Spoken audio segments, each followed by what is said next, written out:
even though you're making 77 cents for every dollar that your male counterparts are making. These were amazing women. They are the power of change. I saw that they were doing work in the community that no other organization was doing. Gandhi once said that first they will ignore you, then they will laugh at you, then they will fight you, and then you will win. Happy anniversary, 9 to 5.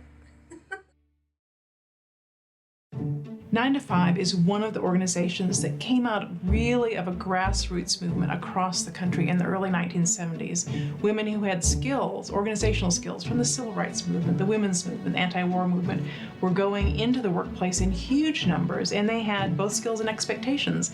They, expected to go into the workplace and be taken seriously and have careers and really commit themselves to the workplace, and they found not just a glass ceiling, but really a brick wall. In the year 1973, Helen Reddy's I Am Woman was at the top of the charts, and the women's movement was in full swing. The happy homemaker myth was shattered by popular television shows like Mary Richards' The Mary Tyler Moore Show, and Diane Carroll's Julia, featuring single, working, independent women leading fulfilling lives. Change was in the wind. There were a group of women who were friends, who were secretaries in universities around Boston, and one day at lunchtime, a student peeked his head into the office and looked around and said, "Oh, so nobody's here." And Karen, or one of her friends who was sitting at the desk, said to herself, "I'm sitting right here in front of you." Women being invisible in the workplace, their contributions being invisible, was sort of the catalyst for many women to come together to seek change in the workplace. So they put together a flyer. They went to the bus stops before and after work and invited women who might be concerned about workplace issues to come to the YMCA on a Monday evening, hoping to get 30 or 35 women to attend. More than 100 women showed up. The room was packed, and the organizers realized that they really had something. There were issues like sexual harassment, like pay inequity, like lack of family-friendly policies. 40 years later, 9 to 5 has emerged as one of the largest and most respected national membership organizations of working women in the U.S.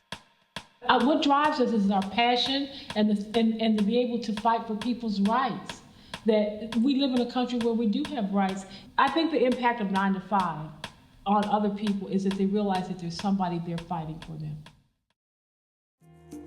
Winning justice for working women, 9 to 5 fights for paid sick days, family leave, equal pay, family supporting jobs with decent wages, and a strong safety net.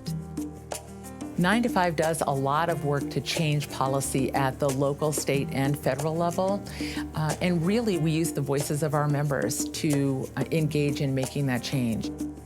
We have helped pass laws in Wisconsin and in Colorado to make it easier for women to find out the information that they need to take action if they're not being paid fairly in the workplace. They teach them what's going on out in their community, what resources that they can get. It's really a sisterhood, and that's what attracted me to 9 to 5, and that's why I'm still here today.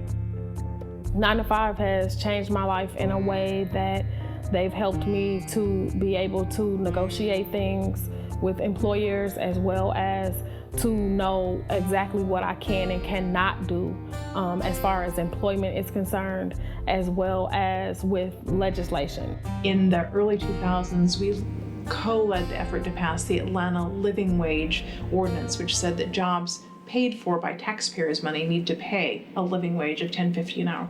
I remember in the year of 2003, Mayor Shirley Franklin was running for mayor. We approached her with the idea of, if you become mayor, would you consider paying the workers $10.50? And she said yes. So, in 2004, when she became mayor, she kept her word. And the good thing about it, it was a woman that did that.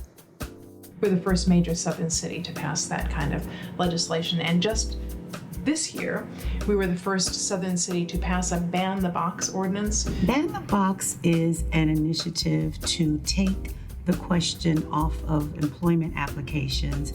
Have you been convicted of a felony? Have you been arrested? Have you been charged with a crime? Anything that is asking about a person's criminal background. We accomplish a lot, and we do that by engaging our members. We also do it by working with labor unions and with community organizations that share our values and that share our vision.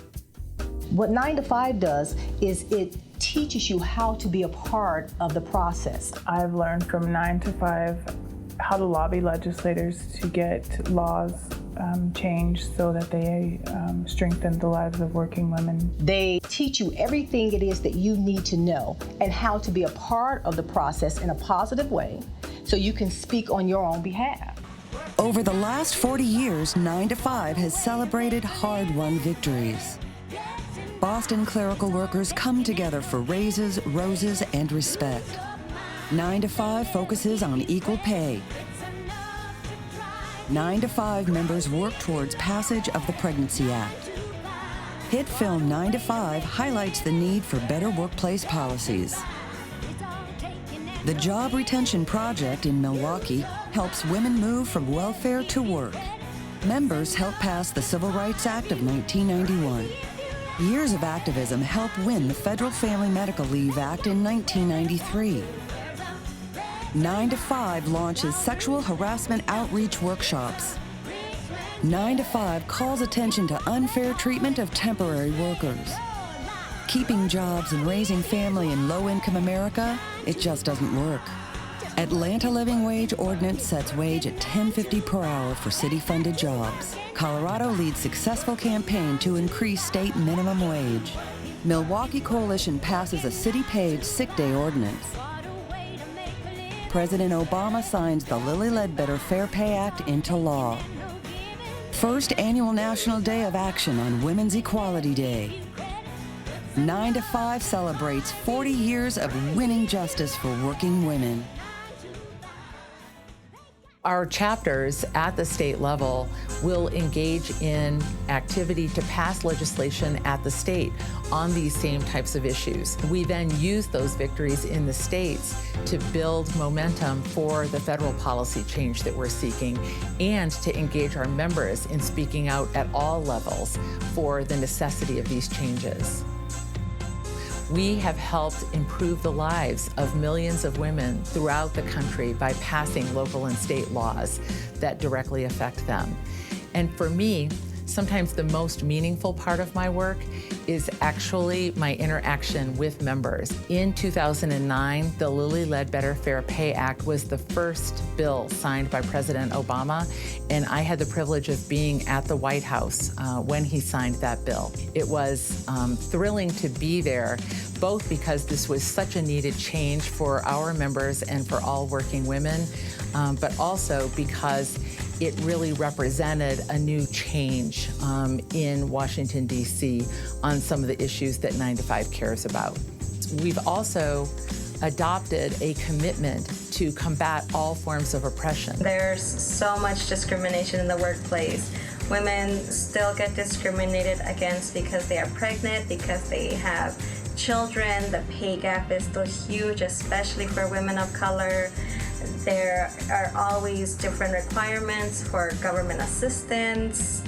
There's just a lot of work that needs to be done. Now more than ever, we need people to support 9 to 5. We have a lot of work to do, but with your help, we can do that work, we can win the changes that we need, and we can improve the workplace and the world for all of us. Join 9 to 5. Become part of the working women's movement for change. Your support will ensure that 9 to 5 can continue winning justice for women. Working 9 to 5, what a way to make a living. Getting by, it's all taking and no giving. They just lose your mind and they never give you credit. It's enough to drive you crazy if you let it. 9 to 5, what a way to make a living. Getting by, it's all taking and no giving. They just use